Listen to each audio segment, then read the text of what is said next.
कहाँ पहुँच गए महाराज? मुझे सोचों में गुम देखकर जसवंत ने पूछा। हम तीनों खासे बेतकल्लुफ हो चुके थे। जहन्नुम में मैंने मुस्कुराते हुए जवाब दिया। फिर तो अच्छा हुआ जल्दी वापसी हो गई। हमारे नए साथी ने हमारी गुफ्तगू में हिस्सा लेते हुए कहा। तीनों हतलवसा यही कोशिश कर रहे थे कि माहौल को खुशगवार बनाए रखें, लेकिन हम तीनों में से किसी को कोई खुश फहमी भी नहीं थी। हमें इल्म था ऐसे हालात में सरहद पार करना कितना जान जोखिम का काम है। सरहदी इतला में नाकाबंदियां जोर पकड़ रही होंगी और भारतीय सिक्योरिटी शिकारी कुत्तों की तरह हमारी बू सूंघती फिर रही होंगी। जसवंत ने ही बिलाखिर पहल की। मेरे ख्याल में राजस्थान से काफी मौका मिल जाएगा, वो बोला। फिलहाल इस जिक्र को जाने दो, कल बात होगी। मैंने कहा ठीक है, उसने मुख्तसर सा जवाब दिया। फिल्म के खात्मे पर हम इकट्ठे ही बाहर आ गए। शाम को मैंने अपने नए साथी को जसवंत के हवाले किया और अगले रोज एक मखसूस मकाम पर मुलाकात का वादा करके उनसे अलग हो गया। मैं सीधा मार्केट में पहुंचा, वहां से अपने माल के मुख्तलिफ ऑर्डर वसूल किए, क्योंकि घर से तो मैं उसी मिशन पर ही निकला था। दिल्ली ही के टेलीफोन एक्सचेंज से मैंने लुधियाने फोन किया। प्रकाश एंड प्रकाश इंडस्ट्री के नजदीक ही एक फोन लगा था, जहाँ मैंने प्रकाश से बात की और अपनी खैरियत की इतला दी। मैं अपने किसी अमल से उन लोगों को अपने पुरइसरार होने का एहसास नहीं दिलाना चाहता था।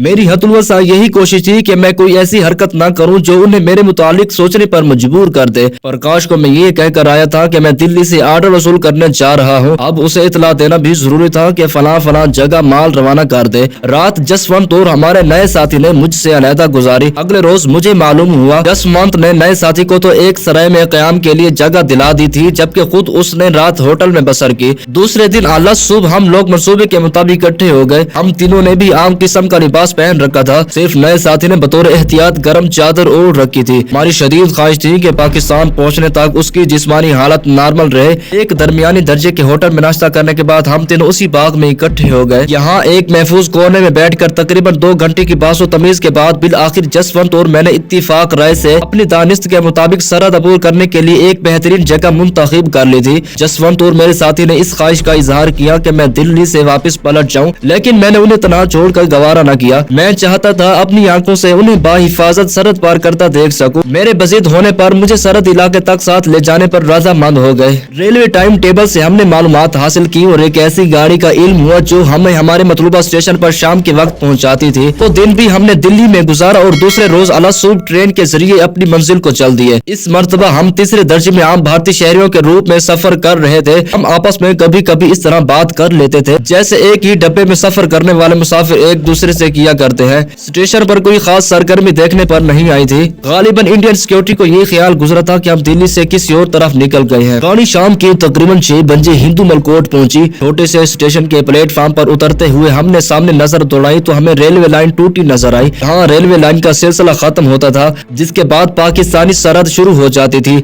स्टेशन से बिल्कुल मुल्हिका BSF की चेक पोस्ट बनी हुई थी। उसके अलावा खेतों में मुख्तलिफ जगह उन्होंने निगरानी के लिए नातिर बना रखे थे। कुछ फासले पर एक मंदिर नजर आ रहा था, जिसकी ऊंची छत के एक कोने में भारतीय सिक्योरिटी फोर्सेस का एक सिपाही आंखों से दूरबीन लगाई अतराफ का जायजा ले रहा था। वो पाकिस्तानी इलाके ही पर नजर रखे हुए नहीं था, बल्कि इर्द गिर्द होने वाली सरगर्मियों से भी बाखबर था। जैसे ही उसकी दूरबीन का रुख प्लेटफार्म की तरफ हुआ, न जाने क्यों मेरा दिल उछल कर हलक में आ गया। करीबी देहात के रहने वाले लोग खेतों में चलते हुए गाँव की समत जा रहे थे। तयशुदा प्लान के मुताबिक हम लोग डब्बे से उतरते ही एक दूसरे से अलग हो गए। उन्होंने तो करीबी देहात की तरफ जाने वाली पगडंडी का रुख किया, जबकि मैं मुखालिफ सम शहर की जानिब चल दिया। रेलवे स्टेशन से पाकिस्तानी सरहद का फासला बमुश्किल 1 फरलांग बनता था। जसवंत और मेरे साथी ने बड़ी जुर्रत का मुजाहिरा किया था, जो उन्होंने इतने खतरनाक इलाके को सरहद अबूर करने के लिए मुंतखब किया।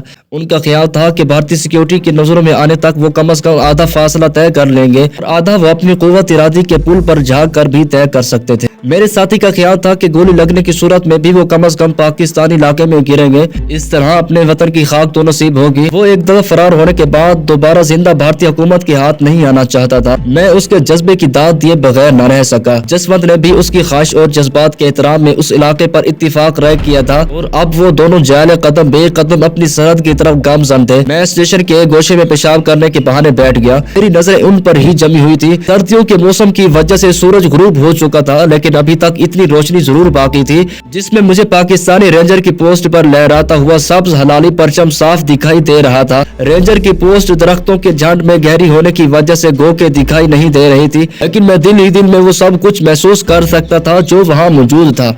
खाक वतन के इतने नजदीक होने की वजह से मुझ पर एक खास किस्म की जज्बाती कैफियत तारी थी। पाकिस्तानी फजाओं की सामने से आने वाली हवाएं मुझे एक गोना तमानियत का एहसास बख्श रही थी। मेरे दिल में मोजज़न वतन की मोहब्बत के लिए मेरे जज्बात दो चंद हो गए थे। मेरा जी चाहता था मैं उन पर कहर बनकर टूट पड़ूं जो मेरी तकद्दुस बाप धरती की तरफ मैली नजरों से देख रहे थे। मेरे दोनों प्यारे एक दूसरे के पीछे पीछे देहातियों के साथ गाँव की सामने जाने वाली पगडंडी पर रवा दवा थे। आगे आगे जसवंत था, उसके पीछे मेरा साथी। जसवंत के दाएं हाथ में देहाती तर्ज का कपड़े का थैला पकड़ा हुआ था जिसमें एक रिवॉल्वर और उसकी गोलियों के अलावा कुछ नहीं था। उसने थैला कुछ इस तरीके से पकड़ा था कि चंद लम्हों के नोटिस पर भी वो रिवॉल्वर निकाल कर फायरिंग कर सकता था। मेरे साथी ने एक गर्म चादर ओढ़ रखी थी, उसके दोनों हाथ चादर के अंदर और एक हाथ में उसने भी रिवॉल्वर थाम रखा था। दोनों साथी चलते चलते अब इस मकाम पर पहुंच गए थे जहां से एक रास्ता गांव की समत जाता था और दूसरा पाकिस्तानी सरहद की तरफ। अभी वो बमुश्किल 2-3 कदम ही चल पाए थे कि मैंने स्टेशन के करीब मंदिर पर बनी चेक पोस्ट पर निगरानी करने वाले मुहाफिज को चौंकते देखा। उसने अपनी दूरबीन एक तरफ रख दी और गले में नफली विसल को मुंह में दबा लिया। विसल की तेज आवाज मुझे वहां खड़े बखूबी सुनाई दे रही थी।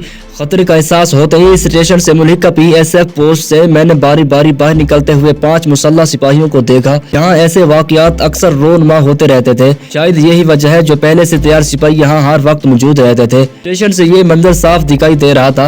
मेरे अलावा भी वहाँ मौजूद काफी लोग बहु तमाशा थे। विसल की आवाज सुनते ही बेइख्तियार मेरा हाथ अपने कपड़ों में छुपे रिवॉल्वर को टटोलने लगा। मैं अकेला एक मामूली से रिवॉल्वर से उन लोगों का मुकाबला तो नहीं कर सकता था, अलबत्ता जान जरूर गंवा सकता था जिससे किसी को फायदा न पहुंचता।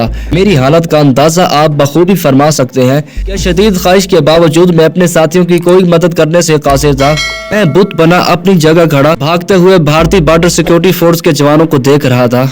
जैसे ही मेरे साथियों को ताक़ुब का एहसास हुआ मैंने जसवंत को रुकते देखा। उसने हाथ के इशारे से मेरे साथी को एक सामत रहनुमाई की थी। उनसे 15-20 गज के फासले पर ही पाकिस्तानी इलाका शुरू हो जाता था। चंद लम्हे तो मेरे साथी ने हचकचाहट का मुजाहिरा किया, फिर अचानक वो पाकिस्तानी इलाके की सामत झुकते हुए भागने लगा। जसवंत अचानक पलटा। उसने एक दरख्त की आड़ लेकर अपने ताक़ुब में आने वालों पर फायरिंग शुरू कर दी थी। उससे फायरिंग करते देखकर भारतीय सिपाही वहीं रुक गए। गालिबन वो खासे तरबियत याफ्ता लोग थे क्योंकि चंद सेकंड में ही उन्होंने जमीन पर लेटकर पोजीशनें ले ली थी और अब उनकी खुदकार राइफलें शोले उगरने लगी थी, लेकिन बेहूद, क्योंकि जसवंत ने उनके जमीन पर गिरने का इंतजार नहीं किया था।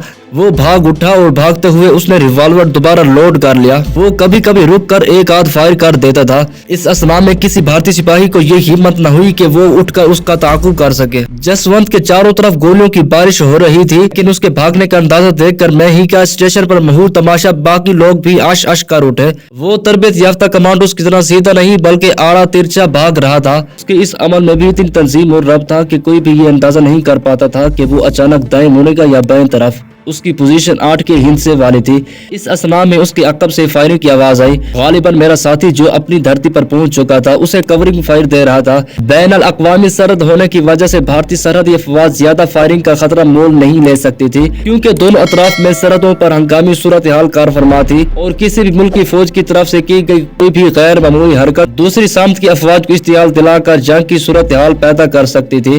भारतीय अफवाज चूँकि मशरकी पाकिस्तान में की जाने वाली तकरीबी कार्रवाइयों में पूरी तरह मुलविस हो चुकी थी और मरकजी फौज कमांड की नजरें भी मशरकी सरहदों पर लगी हुई थी, इसलिए वो खामखा अपनी अफवाज को मगरबी घाट पर किसी जंग में उलझाने की पोजीशन में नहीं थे। उनकी तमाम तर तवज्जो मशरकी पाकिस्तान की तरफ मबजूल थी। मगरबी सरहद पर लड़ाई मोल लेने में जो खतरात पोशीदा थे उनसे भारतीय सुप्रीम कमांड भी बखूबी आगाह थी और वो अपनी फौज को बांटने के लिए हरगिज तैयार न थे। सरहदी अफवाज की फायरिंग बंद होते ही मैंने जसवंत और अपने साथी को फजा में उछलते देखा। गालिबन वो जोश मुसरत से या फिर भारतीय सरहदी अफवाज को उनकी बेबसी का एहसास दिलाने के लिए ये हरकत कर रहे थे।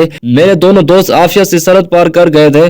खुशी के मारे मेरा दिल बलियों उछल रहा था। चंद मिनट के बाद ही भारतीय सिपाही मुंह लटकाए वापस पिकट की तरफ आ रहे थे। स्टेशन पर मौजूद लोग दिल खोलकर भागने वालों को दाद दे रहे थे। मैं मुतमईन शहर की तरफ चल दिया। सुबह पहली गाड़ी से मैं बठिंडा जा रहा था, जहाँ मुझे एक अहम काम सौंपा गया था। बठिंडा में हमारे इतलात के मुताबिक दुश्मन कुछ नई दिफाई नौयत की तामीरात कर रहा था। मुझे न सिर्फ उनका खोज लगाना था बल्कि ये भी जायजा लेना था कि वहाँ किस नौयत के हथियार नस्ब किए जा रहे हैं। मिशन की अहम नौयत ने एहसास जिम्मेदारी को बढ़ा दिया था। मैं पहली मर्तबा यहाँ आया था। अजनबी शहर, अजनबी लोग और किसी हद तक तो अजनबी माहौल। मैंने भारतीय मुआशरे में गो के खासे मजबूत कदम जमा लिए थे, लेकिन मैं अपने इन इकदामात की वजह से शहर की हद तक ही महफूज रह सकता था। दिफाई नौयत के अहम मकामात के गिर्द फैले हुए भारतीय इंटेलिजेंस के जाल में रास्ता बनाना बच्चों का खेल नहीं था।